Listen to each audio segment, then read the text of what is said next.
1963லேருந்தே mutual funds எல்லாம் நம்ம இந்தியாவில் இருக்குது. இப்போ அடுத்து மியூச்சுவல் ஃபண்ட்ஸ் அப்படின்னு நம்ம பார்க்கும்போது 2 விதமாக நீங்கள் மியூச்சுவல் ஃபண்டில் இன்வெஸ்ட் பண்ணலாம்.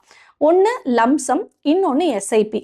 லம்சம் அப்படிங்கிறது ஒன் டைமாக நம்மளோட அமௌண்ட்டை ஒரு 5,000க்கு மேலே எவ்வளவுனாலும் ஒன் டைமாக அந்த ஃபண்டை சூஸ் பண்ணி அந்த ஃபண்டில் இன்வெஸ்ட் பண்ணுறதை தான் லம்சம் அப்படின்னு சொல்லுவோம். இப்போ இன்னைக்கு இன்வெஸ்ட் பண்ணிட்டு ஒரு 5 இயர்ஸ் ஒரு 10 இயர்ஸ்க்கு அப்புறம் நீங்கள் அதை பார்க்குறீங்க, ஒன் டைமாக நான் இன்வெஸ்ட் பண்ணியிருக்கேன் அப்படின்னா அதுதான் லம்சம் அப்படின்னு நம்ம சொல்லுவோம். இப்போ எஸ்ஐபி அப்படிங்கிறது என்ன அப்படின்னா சிஸ்டமேட்டிக் இன்வெஸ்ட்மெண்ட் பிளான் அப்படின்னு நம்ம சொல்லுவோம்.